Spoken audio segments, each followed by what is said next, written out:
ननद अपने भौजाई से कहत हो का कहले बा आरे लागे चोटी कटवा से डरवा हो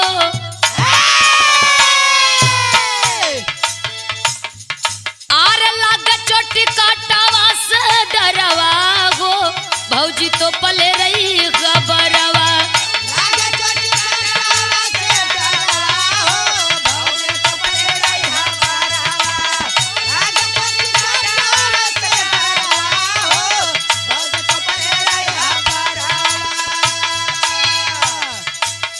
तो पले रही बरवा भौजी तो पले रही बरवा भौजी तो पले रही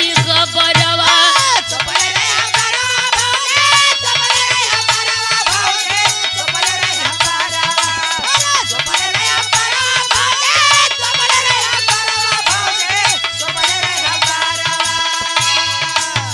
डरी लागे भीतरी बगरवा हो आरे डरी लागे भीतरी बगरवा हो थर थर का पहला ही अरवा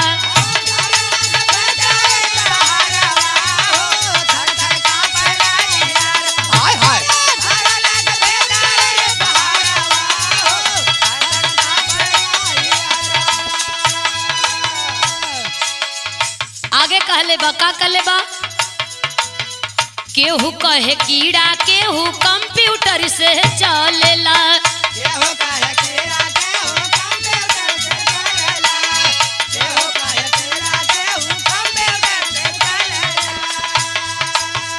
आज ले देखाइल नहीं कवना रहे गलेला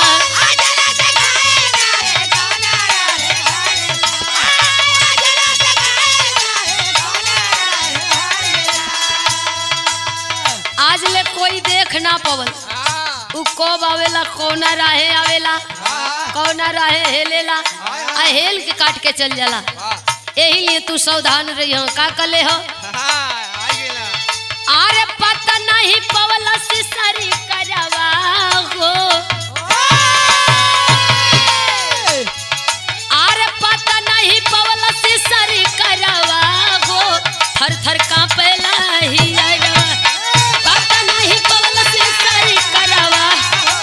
थर थर कांपेला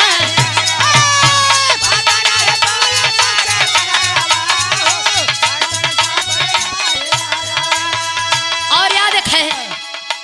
बहुत सारे रुपयों का पावन आशीर्वाद सम्मानित की गई आप राजेंद्र शाह उर्फ निरहू चाय की बड़ी सुंदर आपकी दुकान है चाय भी बड़ा निम्न आप बनाईला बक्सर के धरती से बहुत बहुत पलगी प्रणाम है आशीर्वाद का कामना है आगे वो भौजाई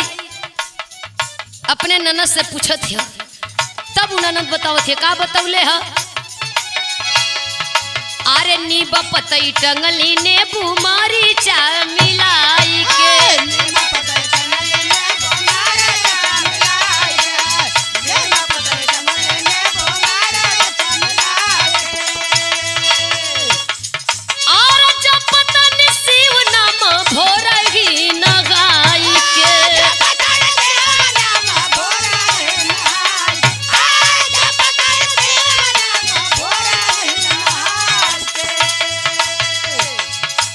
सोचता निटल जाई गए खतरावा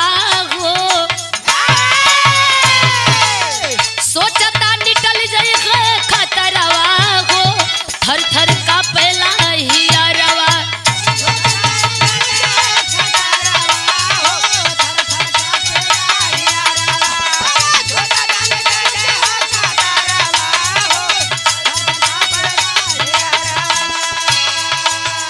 कवि संतोष सब करी मालिक मन में जान के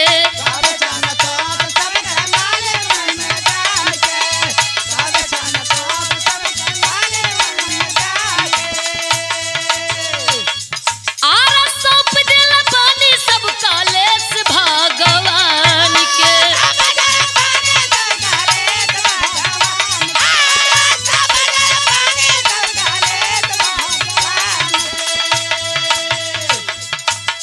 मीनाक्षी बा प्रभु के